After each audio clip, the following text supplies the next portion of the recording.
नमस्कार दोस्तों, आज हम पेनिस के ऐसे पेनफुल कंडीशन के बारे में बात करेंगे जो बहुत कॉमन तो मैं नहीं कहूँगा, लेकिन जब भी ऐसी समस्या होती है तो मरीज़ बहुत परेशान हो जाते हैं। क्या करना है उन्हें समझ में नहीं आता है, किसको दिखाना है कई बार ये भी समझ में नहीं आता है। तो आइए इन्हीं सब बातों पे आज बात करेंगे। इस बीमारी को मेडिकल टर्म्स में पैराफाइमोसिस कहते हैं और यह वो बीमारी है जिसमें पेनिस के आगे की जो स्किन है, फोर स्किन, वो पीछे जाके शाफ्ट के ऊपर अटक जाती है और इसके वजह से पेनिस का जो आगे का हिस्सा है, ग्लांस पेनिस, वो काफ़ी सूज जाता है। तो आइए जानते हैं कि ऐसा क्यों होता है। कई लोगों की फोर स्किन की आगे की ओपनिंग विभिन्न कारणों की वजह से छोटी होती है। या तो वो नेचुरली जन्मजात रूप से छोटी होती है, या फिर बार बार इन्फेक्शन होने के कारण, फोर स्किन में इन्फेक्शन होने के कारण, खासकर डायबिटीज़ जिन मरीजों को है, मधुमेह की बीमारी है, उन मरीजों में बार बार इन्फेक्शन होने के कारण यह फोर स्किन की ओपनिंग जो है छोटी हो जाती है। तो ऐसी छोटी ओपनिंग वाले फोरस्किन वाले मरीज जो हैं, जब किसी भी वजह से इस फोरस्किन को पीछे करते हैं, तो फिर यह फोरस्किन जो है पीछे जाके कभी अटक भी सकती है। तो ऐसा कब होता है? जनरली जब हेल्थ केयर वर्कर्स कभी फोरस्किन को पीछे करके पेशाब की नली डालते वक्त ग्लांस पेनिस को क्लीन करते हैं, तो नली डालने के बाद कुछ हेल्थ केयर वर्कर्स कभी-कभी ये फोरस्किन आगे करना भूल जाते हैं या बाय मिस्टेक वो पीछे ही रह जाती है। तो ऐसा होता है। इसके अलावा पर्सनल हाइजीन मेंटेन करने के लिए कभी-कभी छोटे बच्चों के पेरेंट्स भी फोरस्किन को पीछे करते हैं, पेनिस को क्लीन करते हैं, लेकिन फिर वो आगे करना भूल जाते हैं। कभी-कभी ये समस्या यंग लोगों में इंटरकोर्स के दौरान भी उत्पन्न हो जाती है।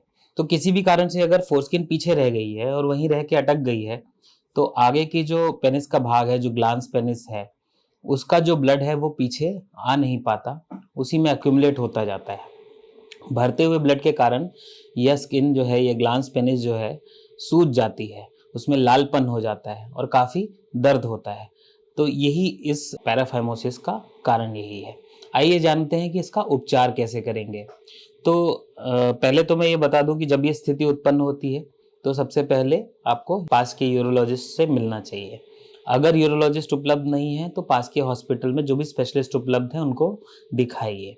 अगर आप पहुंच नहीं पा रहे हैं हॉस्पिटल, देर रात ऐसी कोई समस्या उत्पन्न हो गई है, घर में अगर उसका कुछ फर्स्ट एड करना चाहते हैं, तो आप उस सूजे हुए भाग पे आइस पैक लगाकर उसको, सूजन को कम करने की कोशिश कर सकते हैं। यह एक पेन किलर का भी काम करता है, धीरे धीरे करके स्वेलिंग और पेन कम हो जाती है और इसके बाद आप स्वयं ही अपने हाथ से लिंक को पकड़ के, बेस ऑफ द लिंक पे अपना हाथ पकड़ के और फोरस्किन को धीरे धीरे आगे करने की कोशिश कर सकते हैं। जब यह टाइट फोरस्किन आगे होगी तो अचानक से एक गिव आएगा, जिसके बाद ये स्वेलिंग और दर्द अचानक से कम हो जाता है। तब आप समझ जाएंगे कि ये चीज सही से ट्रीट हो गई है। अगर आप हॉस्पिटल पहुंचते हैं और यूरोलॉजिस्ट के पास मिलते हैं, तो यूरोलॉजिस्ट भी आपको पहले ओरल पेन किलर्स या आईवी एनेस्थीसिया कुछ पेन किलर देते हैं, या पेनिस में लोकल एनेस्थेटिक इंजेक्शन लगाते हैं जिससे आपका पेन कम हो जाए। और ओपीडी या माइनर ओटी में पहले एक बार इस पैराफाइमोसिस को रिड्यूस करने की कोशिश की जाती है। रिड्यूस करने का मतलब ये होता है कि आपके ग्लांस पेनिस जो सूजा हुआ भाग है उसको दबाकर उसकी सूजन पहले कम की जाती है और फिर फोरस्किन को धीरे धीरे खींचकर आगे किया जाता है। ऐसा करने पे कई बार ये चीज रिड्यूस भी हो जाती है। पर कई बार हमने देखा है, क्योंकि ये प्राइवेट पार्ट से जुड़ी हुई कंडीशन है, तो कुछ मरीज शर्म के मारे दिखाते नहीं है, कई दिन तक इसको मेडिकल फैसिलिटी में नहीं पहुंचते।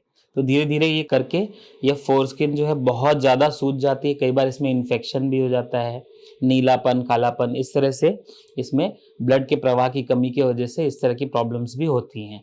जब ऐसा हो जाता है तो काफ़ी कॉम्प्लिकेट हो जाता है और फिर इसके बाद जब आप हॉस्पिटल आते हैं तो फिर इसको ट्रीट करने के लिए फोरस्किन का रिमूवल यानी सर्कमसिजन, पेनिस की आगे की जो चमड़ी की भाग है उसका अगला 2-3 सेंटीमीटर जो है उसको काट के हटाना पड़ता है। इसको सर्कमसिजन ऑपरेशन बोलते हैं। या कभी कभी डॉर्सल स्लिट, आगे के भाग में फोरस्किन के छोटा सा कट लगा दिया जाता है जिससे ये ओपनिंग बड़ी हो जाए और इससे भी इसका ट्रीटमेंट किया जाता है। तो आइए जानते हैं कि ऐसी चीज़ दोबारा ना हो उसके लिए क्या करें।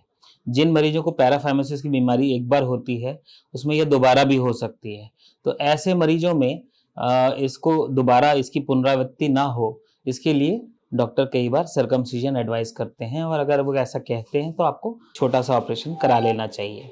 इसके अलावा जो हमारे हेल्थ केयर वर्कर्स हैं, उनको मैं कहना चाहूँगा कि जब भी आप पेशाब के रास्ते में नली डाल रहे हैं और फोरस्किन को पीछे कर रहे हैं क्लीनिंग के लिए, नली डालने के बाद इसको वापस आगे करना ना भूलें।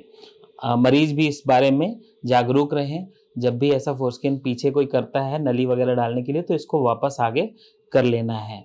इसके अलावा जब भी इंटरकोर्स करते हैं तो एडिक्वेट लुब्रिकेशन का इस्तेमाल करें, नेचुरल लुब्रिकेंट्स का इस्तेमाल करें, जिससे ये बीमारी ना हो। इस वीडियो में पैराफाइमोसिस के बारे में इतना ही। धन्यवाद।